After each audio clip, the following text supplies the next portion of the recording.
तो हम बता रहे हैं कि कैसे जोर जबरदस्ती के बल पर धर्मांतरण कराया गया है। आपने सुना होगा लव जिहाद के बारे में, आपने सुना होगा जिहाद के बारे में, आपने सुना होगा जमीन जिहाद के बारे में, लेकिन यह धर्मांतरण जिहाद है। और यह हो रही है हरियाणा और राजस्थान के मेवात में, जहां के एक शख्स मेमचंद को मोहम्मद अनस बना दिया गया। यही खुलासा हम लगातार कर रहे हैं। इसके बाद लगातार प्रतिक्रियाएं आ रही है। भारतीय जनता पार्टी के राष्ट्रीय प्रवक्ता विजय सोनकर शास्त्री ने कहा है कि सरकार को अलर्ट हो जाना चाहिए, सरकार को इस मसले में बड़ी कार्रवाई करना चाहिए। हालांकि मेमचंद उर्फ मोहम्मद अनस ने इसकी पूरी शिकायत वहां की स्थानीय पुलिस को कर दी है। हिंदू धर्मगुरुओं का भी यहां पर कहना है कि धर्मांतरण एक संगठित साजिश है। मेमचंद ने हमें बताया कि कैसे धर्मांतरण के लिए एजेंट बनाए जाते हैं और कैसे मुस्लिम समुदाय से चंदा करके उन लोगों को दिया जाता है। बाकायदा एक जमीन का पट्टा मेमचंद के नाम पर लिखवाया गया। भारतीय कानून के हिसाब से ये एक बहुत बड़ा और संगीन गुनाह है। क्या मेमचंद के गुनाहगार सलाखों के पीछे होंगे? इस सवाल को हम आगे उठाएंगे, लेकिन उससे पहले देख लेते हैं क्या है इस मामले का एक और पहलू। मेमचंद उर्फ मोहम्मद अनस की कहानी बताती है कि जमाती सिर्फ हिंदुओं को मुसलमान नहीं बनाना चाहते, बल्कि वो हर हिंदू को कट्टर मुसलमान बनाना चाहते हैं। अगर ऐसा ना होता तो भला क्यों मेमचंद से वो सब कराया जाता जो किसी हिंदू के लिए मृत्यु से कहीं बढ़कर है।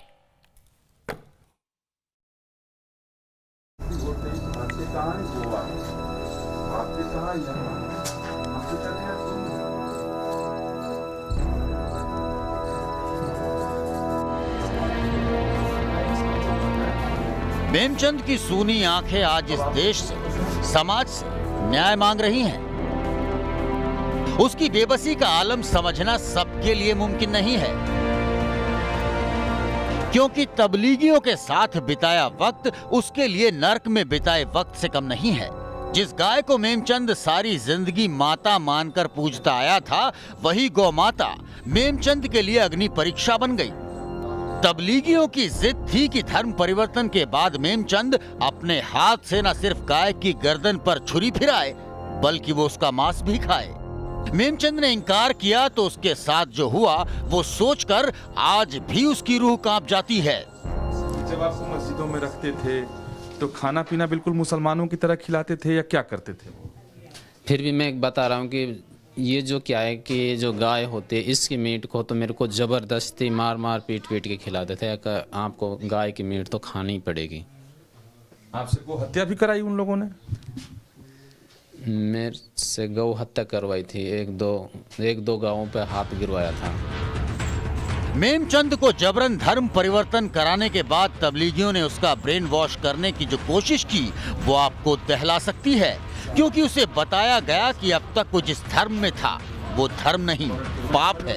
वो अब तक काफिर था और हर काफिर धरती पर मरने के बाद भी जलता है और मरने के बाद नर्क में उसकी आत्मा भी जलती है।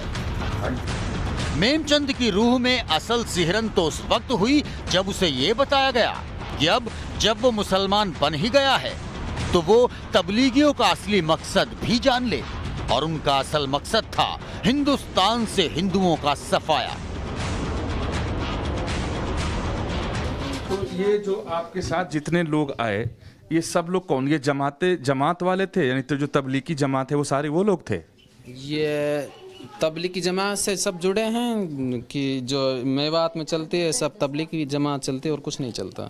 अच्छा। और जो हमारे हिंदू है, चाहे कोई भी कास्ट है, चाहे जाट है, गुजर है, ठाकर है, चाहे जाटव है, सबको काफिर बोलते हैं। और काफिर का मतलब मैं तो 2-2.5 साल उधर उनके बीच में बिता कर आया हूँ, तो मुझे पता काफिर का हक है उनके वहाँ में कि काफिर को इस दुनिया से ख़त्म करना या उन पर राज करना।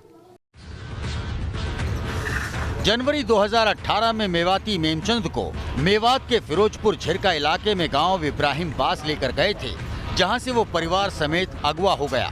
इसके बाद उसे जबरन इस्लाम कबूल कराकर देश की अलग अलग 500 से ज्यादा मस्जिदों में घुमाया गया। उसे उसके बीवी बच्चों तक से मिलने नहीं दिया गया। उसके सारे दस्तावेज नए नाम से बनवा दिए गए। यानी तबलीगियों की पैठ सरकारी तंत्र में भी बेहद गहरी है। इसी दौरान उसकी मुलाकात अबू बकर नाम के एक ऐसे शख्स से भी हुई जिसने 5000 से ज्यादा हिंदुओं के धर्म परिवर्तन का दावा किया। कोरोना काल ने जब तबलीगियों की आवाजाही पर शिकंजा कसा तब 2 साल की कैद के बाद एक दिन मेमचंद को उनकी कैद से निकल भागने का मौका मिला। वो पुलिस के पास पहुंचा, लेकिन पुलिस ने भी SC/ST एक्ट के तहत मुकदमा दर्ज कर खाना पूर्ति कर डाली। उधर तबलीगियों ने उसके नाम फतवा निकाल रखा है। उसे जान से मारने की धमकियां मिल रही हैं। 5 पुलिस वालों की सुरक्षा में जी रहा मेमचंद आज अपने घर की दहलीज लांघने से भी खौफ खाता है, क्योंकि अब उसे इस बात का भरोसा नहीं रहा कि इस मुल्क में कोई उसे तबलीगियों के कहर से बचा सकता है। लेकिन असल सवाल तो ये है कि मेमचंद जैसों की जिंदगी से खेलने वालों को घसीटकर कानून की दहलीज पर लाया कब जाएगा। Team news nation.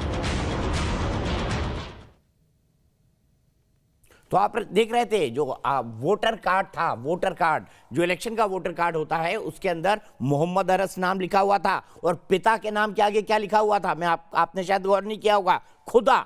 सवाल ये है, धर्म परिवर्तन एक बात, लेकिन इतने सारे डॉक्यूमेंट धर्म परिवर्तन के बाद बनवा लेना, ये भी अपने आप में एक सवाल खड़ा करता है। देखिए, पहली पुरानी पहचान वाला उसका जो असली पहचान पत्र है मेमचंद वाला, वो मैं आपको दिखा रहा हूं, और वहीं नकली पहचान वाला पत्र जो आधार कार्ड है वो मोहम्मद अनस के नाम का। ये क्या गोरख धंधा है, कहीं ना कहीं लंबा षड्यंत्र चल रहा है, क्योंकि ऐसे दस्तावेज निकलवाना, आपकी आइडेंटिटी के झूठे सबूत निकलवाना, ये भी अपने आप में एक बहुत बड़ा क्राइम है। आइए मैं दिखाता हूं उसका दूसरा चेहरा भी, उसका दूसरा चेहरा मेमचंद ने जो हमको बताया था कि कैसे मेमचंद मोहम्मद अनस बना, और मोहम्मद अनस के नाम, पिता का नाम दिखाइए, उसके पिता के नाम के आगे लिखा हुआ है खुदा।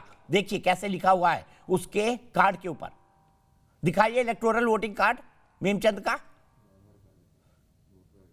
वोटर आईडी दिखाइए, वोटर आईडी जिसको हम वोटर आईडी कहते हैं, उसमें आपने अलग से दिखाया हुआ है, अलग से दिखाया हुआ है मेमचंद उर्फ मोहम्मद अनस, पिता का नाम खुदा, ये वोटर आईडी कहता है। ये देखिए मोहम्मद अनस उनका नाम आया, और मेमचंद मुझे भी दिखा भी रहे हैं, मोहम्मद अनस भारत निर्वाचन आयोग, ये आई कार्ड बन गया फर्जी, धर्म हिंदू है लेकिन मुसलमान का आई कार्ड बनता है। और आगे दिखाइए, आगे दिखाइए,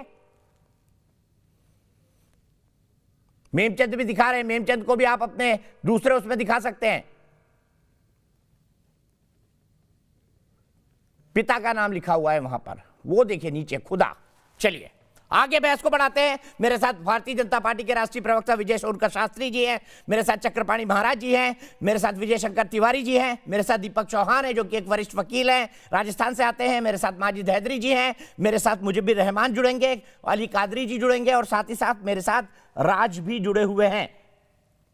सबसे पहले राज आपके पास आना चाहूंगा, इस खुलासे के बाद क्या कहेंगे, क्या होना चाहिए ऐसे लोगों के साथ जो एजेंट भर भर के LIC के एजेंट की तरह धर्म परिवर्तन का धंधा कर रहे हैं। राज।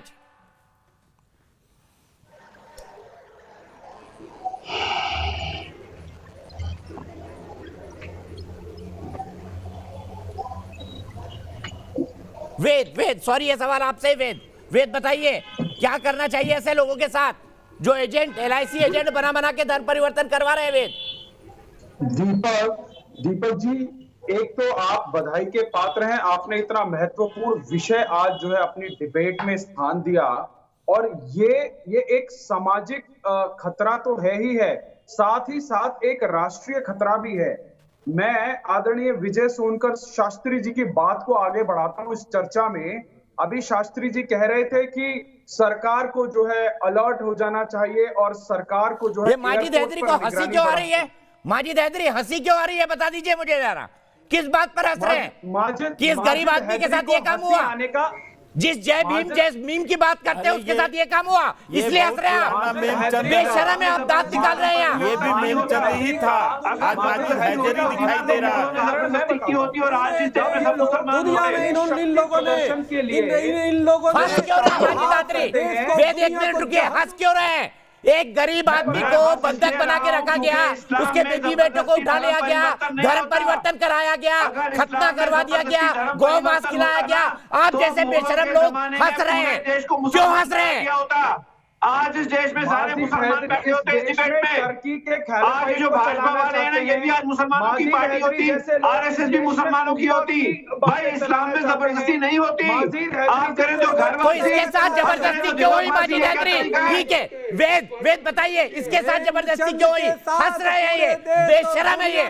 यही लोग हैं जो पत्थर मारते हैं सुरक्षा बलों पर, यही लोग हैं जो पाकिस्तान के झंडे उठाते हैं, यही लोग हैं श्रीनगर में माजिद हैदरी जैसे। वेद बताइए। आज हमारे देश चक्रपाणी जी, एक मिनट। धर्म के ऊपर चारों तरफ से आक्रमण हो रहा है, चाहे वो सांस्कृतिक जिहाद हो, चाहे वो फिल्मों के माध्यम से जिहाद हो, चाहे वो लैंड जिहाद हो, चाहे लव किसी लड़की से प्यार करते वो भी लव जिहाद है, कर दो बंद। जिहाद इस देश में प्यार भी मना है, धर्म मना है, सब कुछ मना है। चाहिए बस आरएसएस चलेगी इस देश में। माजिद हैदरी का ऑडियो नहीं प्लीज, ये सिर्फ बकवास कर रहे हैं, इनके पास कोई तर्क नहीं है, हंस रहे हैं निर्लज्जों की तरह, बेशर्मों की तरह। बोलते थे कि हम लोगों ने इस मुल्क पर 800 साल राज किया है। धर्म परिवर्तन आप याद कीजिए 1947 से पहले का भारत और आज जहां चक्रपाणी जी, एक मिनट, वेद को बोल दे दीजिए, मैं आपके पास आ रहा हूं। जहां पर ये संख्या बल में कम हो जाते हैं, वहां पर ये लोग सामाजिक समरसता की बात करते हैं, सबके साथ चलने की बात करते हैं। जैसे ही 20-25% हो जाते हैं, ये शाहीन बाग जैसा कांड करते हैं, उसके बाद 800 साल की जो है दुहाई देते हैं। आज देश इनसे पूछना चाहता है, आजादी से पहले इस देश के अंदर तमाम इस्लामिक रियासतें थी, पर ये पिछले 70 सालों में ऐसा इनकी कांग्रेसी सरकारों ने क्या कर दिया कि ये बोलते हैं कि इनका संप्रदाय सबसे ज्यादा पिछड़ा हुआ है, सबसे ज्यादा दबा हुआ है, और ये किस प्रकार से एक ऑर्केस्ट्रेटेड तरीके से सामाजिक जो समरसता है उसको छिन्न भिन्न कर रहे हैं। आज हिंदू धर्म के अंदर सनातनियों के ऊपर जो है चारों तरफ से प्रहार हो रहा है। ठीक है, अभी बात चल रही थी ठीक है वेद, आपने एक वैलिड पॉइंट उठाया। जब रियासतें थी मुसलमानों के नाम पर, तो ये सच्चर कमेटी के नाम पर कटोरा लेकर क्यों खड़े होते हैं माजिद हैदरी जैसे लोग? क्यों कहते हैं हम अल्पसंख्यक है? क्यों कहते हैं भीख दीजिए हमें, भीख दीजिए? क्यों कहते हैं? बताइए माजिद हैदरी, बताइए। हंस रहे हैं, बेशरम हंस रहे हैं।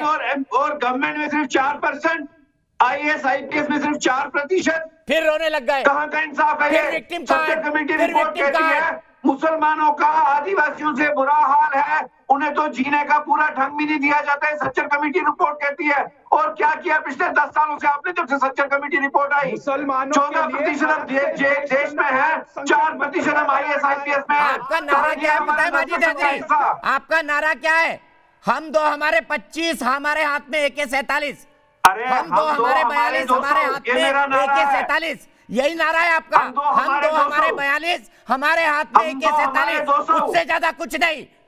आपको अपने मजहब से प्यार है, इस देश से नहीं। आपको पाकिस्तान प्यारा लगता है।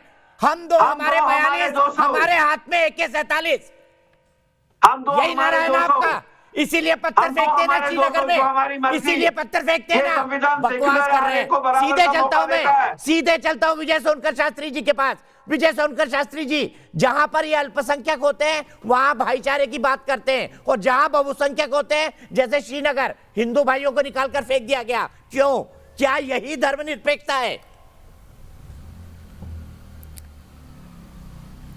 नहीं, देखिए दीपक जी, सच्चाई तो ये है कि हमारे देश में बड़ी योजनाबद्ध ढंग से इस्लाम को प्लांट किया जा रहा है और उसको विकसित करने का प्रयास किया जा रहा है। ये एक प्रेमचंद की कथा आप नहीं दिखला रहे हैं, बल्कि आपने अतीत में हम लोगों को डाल दिया है। वो अतीत जो इस देश की सच्चाई है, ये हिंदुस्तान था, यहाँ एक भी मुसलमान नहीं होते थे। All Muslim they are converted, not imported. ये विदेश से मंगाए नहीं गए हैं, बल्कि यहाँ के लोगों के गर्दन पर तलवार रख करके उनका धर्म परिवर्तन कराया गया है। तो ये सच्चाई है। मैं तो ये सलाह देता हूँ कादरी जैसे लोगों को कि ये लोग भी मेमचंद जी जैसे लोगों की तरह अपने इस्लामिक गुलामी की चादर को फेंक दें और इस देश की हकीकत को, इस देश की वास्तविकता को स्वीकार करें। इस देश में एक भी मुसलमान नहीं हुआ करते थे। इस देश में 12वीं सदी के बाद मुसलमान फोर्सफुली गर्दन पर तलवार रख करके लाए गए हैं। इसलिए इनकी हकीकत यही है इनकी सच्चाई यही है। ठीक है, अब मुजफ्फर जब के देश बाद इस आजाद सवाल के हुआ, बाद चलता हूं। कानून का मुजफ्फर राज रहमान, आया, आप तो तो थोड़ा सा कहते ये हैं रुके। तबलीगी जमात नमाज कैसे करते हैं, लेकिन ये ये सिखाते फिर अपना शुरू हैं, करना ये सिखाते हैं कि चाहते हैं। खुदा की इनकी इबादत करना शुरुआत कैसे condemn है। करना ये तो LIC की तरह एजेंट बना बनाकर धर्मांतरण जिहाद कर रहे हैं। इसके बारे में आप क्या कहेंगे? मैं इसके बारे में ये कहूंगा कि इस्लाम के अंदर आप इस्लाम को अगर समझेंगे, इस्लाम ने लिबरल किया, लोगों को कहा कि धर्म में कोई जबरदस्ती नहीं है। अच्छा, वो गला जबरदस्ती काटना आप लिबरलिज्म है? गला सुन लीजिए काटना ना, लिबरलिज्म है? बात मुझे सुन लीजिए। बताइए ना, एक्शन गला का काटना रिएक्शन होता लिबरलिज्म है? एक्शन का रिएक्शन होते हैं। अगर आप मुझे प्रोवोक करेंगे तो हो सकता है मैं भी कुछ गलत कर दूं ज्यादा, या मैं आपको प्रोवोक करूं, आप जो बोल रहे हैं आप भी कुछ गलत कर दें। नहीं नहीं, गला आप भी काटना क्या संयम हो लिबरलिज्म सकता है? मैंने तो सवाल पूछा है, वकील है, बता दीजिए जवाब। फ्रांस में गला काटा गया चाकू से, क्या वो मैंने लिबरलिज्म बोला है एक्शन इस्लाम के का? रिएक्शन होते बताइए। हैं। साथ दिया और इन्होंने मैंने क्या बोला दिया? एक्शन गला के रिएक्शन काटने होते का हैं, इनाम दोनों दिया इलीगल हो फ्रांस सकते को। हैं, एक्शन भी इलीगल हो फ्रांस में सकता है, पूरी- रिएक्शन भी इलीगल हो जिस सकता है। फ्रांस ने मैं इनको सवाल पे सर- आऊं आपके, जिन फ्रांस हाँ, को बोलिए। इस्लामिक सवाल पर लोगों आऊं? को समर्थन दिया, चक्रपाणी जी, एक मिनट, उनको conclude संरक्षण करिए अपने दिया, सवाल का उनको जवाब। जरा, उनकी- इनको चुप कर उनकी दीजिए। गर्दन काट का इनाम दे रहे मैं हैं। चुप बैठा हुआ था जब मैं बोल रहा था, फ्रांस इनको का चुप कर नर्क दीजिए, बना ये के गर्दन रख ना दिया काटे यहाँ पूरे लोगों देश और की। दुनिया को। बोलिए मुझे भी। दीपक जी, जिस फ्रांस दीपक ने जी, शरण दिया उस इस्लाम फ्रांस यहाँ जिस को, तरीके से उस 900 फ्रांस साल में रहा आतंकवाद और आज फैला रहे हैं, 14% के उस करीब, हम फ्रांस इनको के चुप कर दीजिए। लोगों को दीपक जी, वरना मैं चुप हो जाता हूँ। धिक्कार है। आप इन्हीं को प्लीज बुला सिर्फ लीजिए। मुझे भी ऑडियो। Chakrapani ji please. 1000 साल के करीब यहाँ हुकूमत मुसलमानों की रही, जब ना कोई ह्यूमन राइट्स थे, ना कोई UN ऑर्गेनाइजेशन थी, कोई देखने वाला नहीं था। उसके बावजूद भी 14 से 17% के बीच में है। ये खुद अपने आप में एक सबूत है इस बात का कि मुसलमानों ने कभी भी किसी के साथ जबरदस्ती नहीं करी। दूसरा, हमारा संविधान आर्टिकल 25 में लोगों को आजादी देता है कि जो धर्म चाहे माने। हम तो कहते हैं जबरन जितने धर्म मुसलमान हैं, परिवर्तन की हिंदू- नहीं देता, सुन लीजिए ना, गुनाह है वो। मुझे आप फिर सुन लीजिए, आप मेरी विजय बात सुन सोनकर लीजिए। शास्त्री जी बोल दिया आप सुन इन्होंने लीजिए, मेरी बात कि हम तो नहीं, 1000 मैंने साल नहीं रहे, बोला, हमने आपने मुसलमानों को बोला, कन्वर्ट नहीं किया। मैंने आप नहीं क्या बोला, थे मुझे मैंने फिर? बोला, आपके बाप दादा भी लेकिन हिंदू थे, इस्लामिक शासकों आपके बाप दादा भी हिंदू थे। निकाल कर लाइएगा। वो यहाँ पर आते हैं। सोनकर आप मेरी शास्त्री बात जी सुनिए, जवाब पूरी दीजिए, की 30 नहीं। सेकंड का मुझे ब्रेक पे जाना है।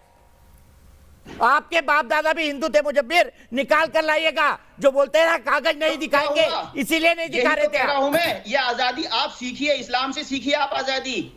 अब आज चाहे हम सारे मुसलमान अगर हिंदू मैं होना इस्लाम चाहते हैं हो पर जाएं। जब नाम लेता हूं आज मेरे सारे जहन में आता है तो मुसलमान मुझे ये हिंदू होना हिंदुस्तान चाहते हैं, का मैं ध्यान फ्रांस का रखना। टीचर, जिसका सारे गला हिंदू काट यहाँ दिया पर गया इस्लाम था। नहीं शास्त्री था। जी बोलिए आप। नहीं पड़ता। इस्लाम अरब में पैदा हुआ था। देखिए दीपक जी, आज भारत में जितनी भी दलित जातियां आपके हैं, भगोड़े हैं, इनका सेंट्रल एशिया के अत्याचार, भगोड़े, आप उत्पीड़न मत और बोलिए। दमन और आप- दलन के उपरांत उनको आपको- दलित आपको बनाया गया भगोड़े है। हैं। उनकी आप दलित मूल की निवासी पहचान नहीं हैं, आप मत केवल बोलिए। इस्लामिक तलवारों की नोक आप पर मूल बनाया निवासी गया नहीं है। हैं, आप मत ये बोलिए, मैं आप तो भारत भगोड़े के हैं। नंगे इतिहास आप को आपके भगोड़े सामने हैं, कर रहा हूँ। हिंदुस्तानियों को आप ठीक आज है, में ब्रेक बनाइए। हेमचंद के बहाने ब्रेक के कम बाद से कम वापस भारत आता हूं। के अली इतिहास कादरी भी जुड़ेंगे। दीपक जी से एक सवाल ले लिया, दीपक जी के पास भी आऊंगा।